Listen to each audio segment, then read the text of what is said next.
Imagine the fear of being separated from your child in the chaos of a natural disaster, war, or any other unwanted circumstances. Imagine the despair of not seeing them for months or years, just hoping they're alive and safe.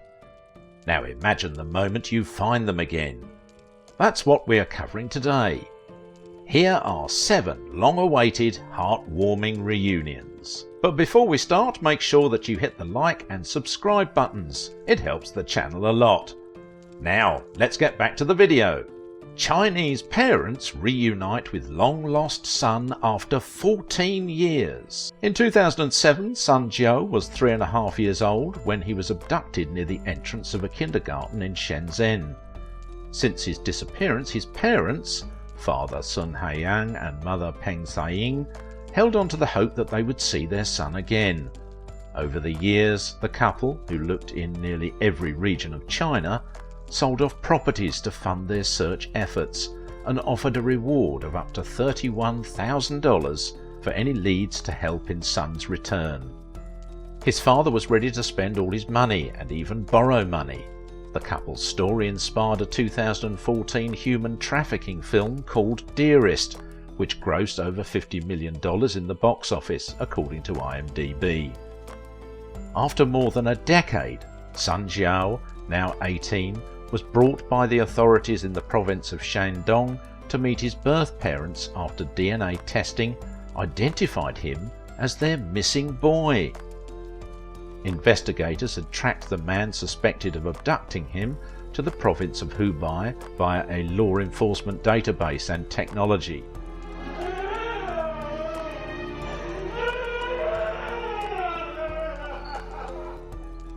A video posted to the outlet's YouTube channel showed Haiyang crying out in happiness as he gave his son a hug for the first time in 14 years.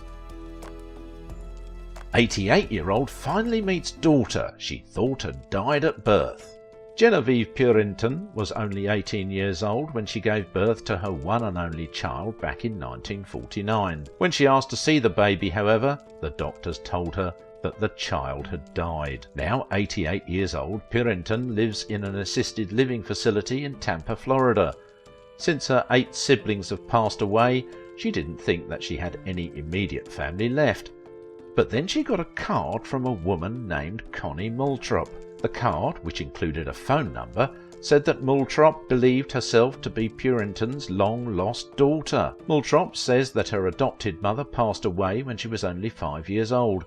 Furthermore, Moultrop's father went on to marry an abusive stepmom. For years, Moultrop fantasized about her biological mother coming to her rescue, and while this did not come to pass, she was given an Ancestry DNA kit as a Christmas present from her 50-year-old daughter last year. The kit led Moultrop to call someone with the same last name as her mother.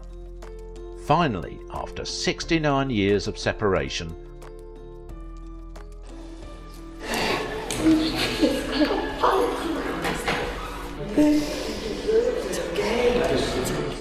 Moultrop and Purinton met each other at the nursing facility earlier this week, and the reunion was an emotional one. Because not only did Purinton discover that her daughter was still alive, she also found out that she now has a granddaughter and 2 great-grandchildren. Meet me on the bridge. Back in 1996, couple Zhu and Qian gave birth to second child. China's one-child policy being strictly enforced, and village officials threatened to level Zhu and Qian's house if they don't abort the child. Zhu and Qian flee 80 miles away to Suzhou and give birth on a boat in a Suzhou canal. The couple tried to find a relative or close friend to raise the child, but to no avail. With no other options, Zhu heads to a highly trafficked area of town and leaves the baby in a basket to be taken to an orphanage. But it's what else is in this basket that makes the story so compelling. A note was left in the basket by the couple. The note said, "Our daughter Jingji was born at 10 a.m. on the 24th day of the 7th month of the lunar calendar, 1995. We have been forced by poverty and affairs of the world to abandon her. Oh, pity the hearts of fathers and mothers far and near. Thank you for saving our little daughter and take her into your care. If the heavens have feelings, if we are brought together by fate, then let us meet again on the broken bridge in Hangzhou on the morning of the Kixi festival in 10 or 20 years from now." Jingji and the note were delivered to Suzhou City's Children's Welfare Institute. Around the same time, Ken and Ruth Poehler of Hudsonville, Michigan, with 2 boys of their own, wanted a 3rd child. They adopted Jingji and gave her a new name, Katie Poehler. Ken was in tears while she read the note, but the couple had no intention of telling Katie about it until she was at least 18, and only then if she showed interest in finding out about her past life. Her parents had never kept the fact that she was adopted a secret, and did everything they could to make sure she felt loved, welcomed and cared about. But what her adoptive parents didn't share with her was that her birth parents in China left a letter for her. In China, Zhu Lida was hopeful that adoptive parents will fulfill their dear request after 10 years. Zhu Lida used to visit Broken Bridge every year to see his child, but to no avail. Chang Changfu, a professor in Pennsylvania who does documentaries on adoptions and regularly visits China looking for stories. He learns of this incredible story of Zhu Lida and finds his way to the Poehlers, but they didn't want their daughter to deal with this at this point in her life. Changfu informs the birth parents that he has located Katie's adoptive parents and begins serving as the bridge between the two, exchanging letters for the next 8 years. One day, Zhu Lida found out the blog post of Changfu. Then she watches his adoption DVD featuring her birth parents. After meeting Changfu and learning even more, Katie agrees to participate in a dramatic reunion. She chose to meet them on the broken bridge, exactly the way her parents had always hoped.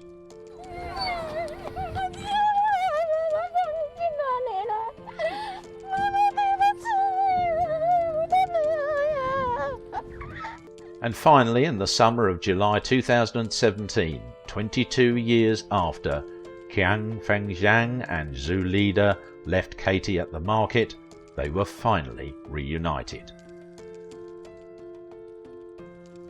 Brothers separated during partition finally met after 74 years.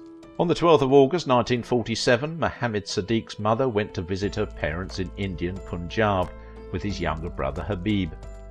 2 days later, British India divided into 2 independent dominions, Pakistan and India. Younger brother Habib was left in India and Sadiq in Pakistan. After the partition, Sadiq kept waiting for his mother to return, but she didn't. But now, after 74 years, he finally reunited with his younger brother Habib.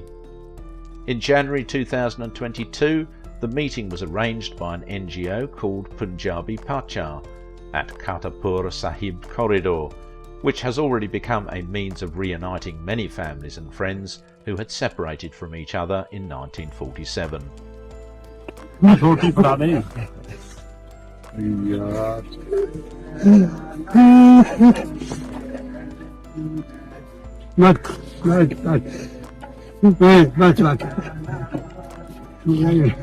The moment of reunion on Tuesday was nothing short of a Bollywood film, with the 2 brothers embracing and shedding tears of joy on meeting after all of these years. Long-lost siblings have emotional reunion. 38-year-old Reena Lanko bought a DNA kit because she was looking to start a family and wanted to know what kind of genetic health issues she might carry. Instead, she got a major surprise. She had a sibling living just 1 state north. Justin Cracked, 36, was 2 years old when he was left outside of a theatre in Seoul in 1984. Less than 24 hours later, his older sister, then 4, was left alone at a market after her father gave her money to go buy a treat. The woman who found her discovered a note in her pocket telling her the girl was an orphan and to take her to the police station. Since they were abandoned at different locations, South Korean officials didn't realise the 2 were siblings, and they were put up for adoption separately. But their lives in America were never that far apart. Kratt spent most of his life in Salem, Oregon, while his older sister was taken in by a family less than 600 miles away, in the northern California town of Pleasanton. Alanko previously tried to hunt down her birth family, hiring an adoption detective to help her search for her father on a trip back to her native country in 2008. But none of the 200 potential men she reached out to claimed her as their daughter. After discovering the match, Alanka reached out to Krat, and they discovered that they had been abandoned close to each other and just hours apart. And I was content with that.